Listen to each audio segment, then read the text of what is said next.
Hey, welcome to the Summit Host Hangout podcast, where you'll learn how to host a high converting virtual summit that leads to your biggest signature offer launch yet. I'm your host, Krista from Summit in a Box, and I recently saw someone posting in all kinds of different Facebook groups to learn about what people look for when they're finding summit speakers. In episode 164 of Summit Host Hangout, I walked you through the exact 7-stage process I use for brainstorming speakers. 7 stages. It's quite intensive. But after 187 episodes, I've somehow never had one that simply just shares what I look for in my speakers. And I think it's about time. So my goal with this episode is that it's helpful for you planning summits, so you know what to look for. But I'd also love this to be helpful for people who want to do more speaking, so you know how to set yourself up to get more of the right opportunities, right? To have more people finding you and wanting to reach out to you to speak. A few speaker-related resources I have for you if anyone wants to, take this further after listening or as you're listening. So first, we have an entire podcast playlist all about virtual summit speakers. There's 10, 15, maybe even more episodes specific to speakers. So if you want more after listening to this one, head to summitinabox.co/playlist and you'll get a list of our top speaker-related episodes.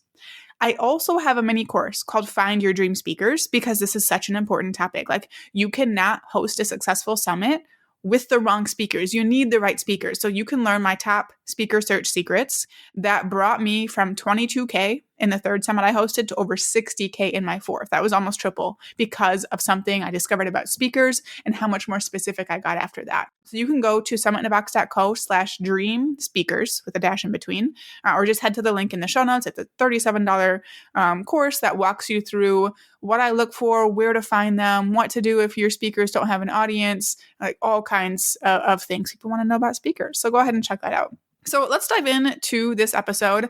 I'm going to kind of break it down into a few different sections. I'm going to talk about what I do look for.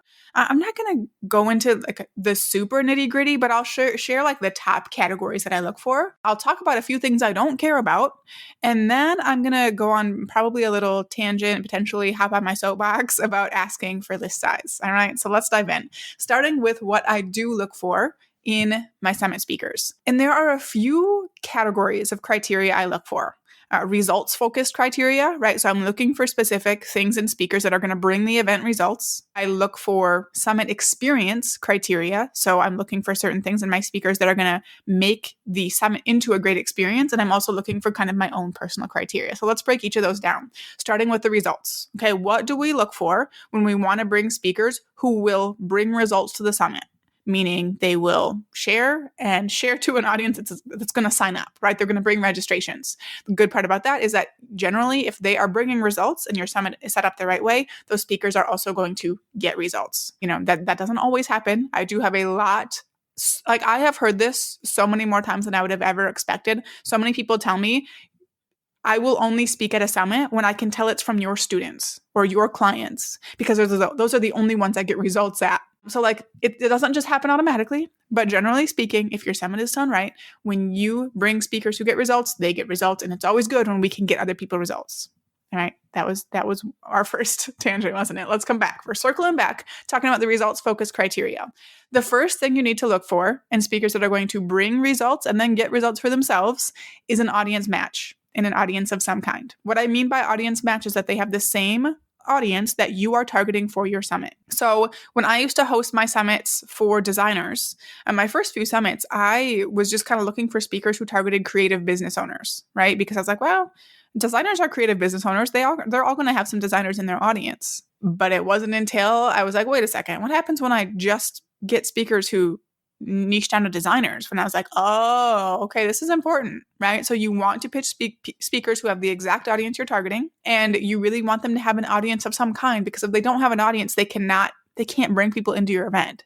And I talk about this more in Find Your Dream Speakers, but like, I know there are some of you, probably mostly in B2C niches, where you do need to bring in topic experts. And sometimes that's going to be the doctors, the therapists, the professors, the people who don't have an audience, but it's a balance. Okay. Like, if you have 20 speakers who don't have an audience, they're not going to bring anyone because they can't.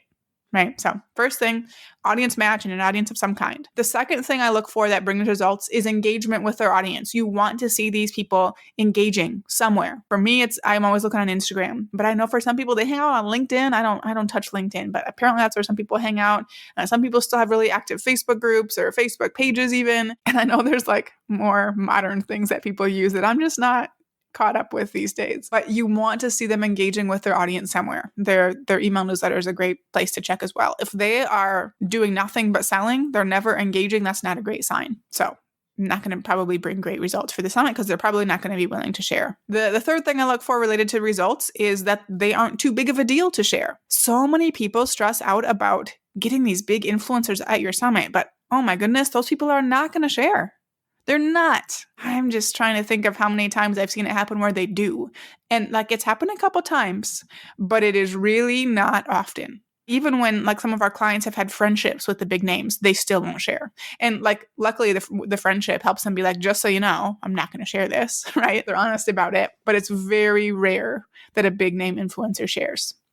So just keep that in mind. There are some niches that are maybe a little bit better than others. I'm thinking of my crafters. You all have huge audiences, at least as far as I'm concerned. And you all seem to be pretty decent at sharing each other's summits. But, other niches, just keep it in mind. The big names are probably not going to share well. And then the last thing I look for, or that I'll talk about here at least, that is more results focused, is that they have an active community.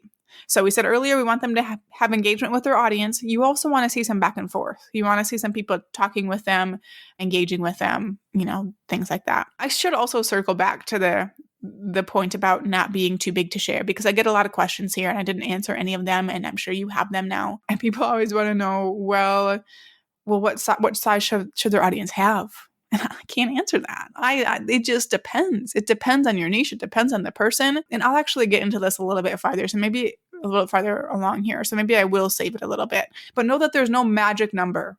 I feel like we can kind of tell. You can kind of tell by watching someone when they're like too big. They think they're too big of a deal to share something anyone else has going on. So that can be your general criteria for now. And we'll actually talk about it a little bit at the end. So moving on, the next category we're talking about is summit experience criteria. So we know what to look for in speakers that will bring results. What do we look for in speakers that will help your summit be a good experience for your attendees? So first, you want to make sure that people you're pitching have a specialized focus on a topic you want presented at your summit. So what's your summit about? What topics and presentations need to be covered to support that? And who speaks on each of those topics? I don't recommend just going and pitching a whole bunch of people without having topics in mind first. When I pitch every single person a very specific topic that I have thought out. I would say maybe 70% of those are topics I would have outlined earlier, and others are topics like as I was researching, poking around their website, I was like, ooh, this is an interesting angle. I'll actually pitch them to talk about that. But you want to make sure they focus on a topic you actually want presented at your summit. The next thing you want to look at is someone who has an engaging video presence. You don't want someone who's just going to sit flat-faced with no emotion and just kind of deliver a boring presentation. And, there are actually times where I could go against that, especially people who are differently abled or things like that. But make sure that they are comfortable delivering valuable content on video. For some of you, again, whose people aren't, that is where I would consider doing interviews instead. But you also want to be confident that they will perform well in an interview. So if you're going to do an interview format, maybe look for podcasts they've been on, right, where they've been interviewed, and see how they perform on there. You just want to make sure they're going to give your people a good experience. I have had it before where I pitched someone I didn't really know, or someone I did know. I just didn't know they were terrible on video. And I get their presentation and watch through it. I'm like, oh, darn, this is not good. There was even one time where I emailed back. I was like, I'm so sorry, but because of XYZ, I can't use this. Would you like to re-record? Things like that. We do have scripts for you in Summit in a Box and the launch of the Summit Accelerator for when that happens. But hopefully, if you do your vetting ahead of time, you don't have to use that email template.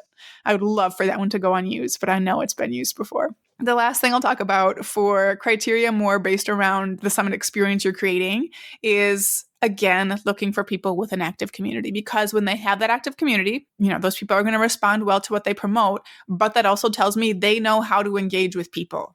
They know how important that personalized aspect is in online business, and they're more likely to come into your summit and bring some of it, right? Show up in your community and be talking with your attendees. It makes such a difference when there are some speakers in your attendee group participating and helping people be excited and cheering attendees on, cheering you on, cheering other speakers on. So look for people who, have an active community and clearly understand the benefit of that. The last two are things that I look for. Doesn't mean you have to look for them, but I will look at someone's website and social media and make sure it looks professional. I will say there are rare occasions if someone has a really awesome topic and I can see that all the other boxes are checked that I will ignore kind of a DIY, not great looking website. But I want someone who values their online presence. I want someone who has seen some success with what they're teaching, right? Because I feel like if someone is clearly struggling to sell what they do, how confident can I be in them coming in and teaching something, one, of value, but two, something that actually works? Are they just guessing? I don't know. So for me, I do place a value on the outward appearance of their website. That doesn't mean I'm looking at how many followers they have or anything like that. I'm just looking do they care about the outward appearance of their brand?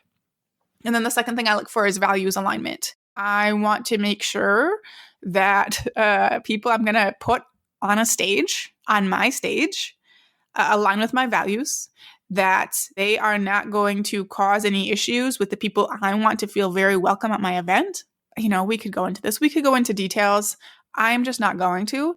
I will say on my speaker application, on my speaker, basic information form, on my speaker information page, there is a statement of my values.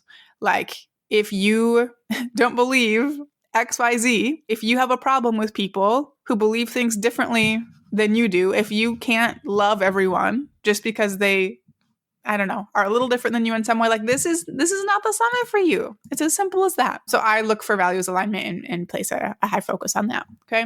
So those are the things I do look for. What don't I care about? There's two things I have listed that I don't care about that I feel like other people do. First thing is that I do not care what size social media following or email list they have, because it doesn't mean a darn thing. Someone can have 1 million people on their email list. That person is not going to send a single email or reshare one of your posts, right? Because they don't value the opportunity. So I do not care what someone's list size or social media following is. I do not pay attention. The second thing, I say I don't care about it, but I guess I kind of care about it in reverse of what other people do. And that is I don't care if I'm seeing someone speaking at all kinds of other events.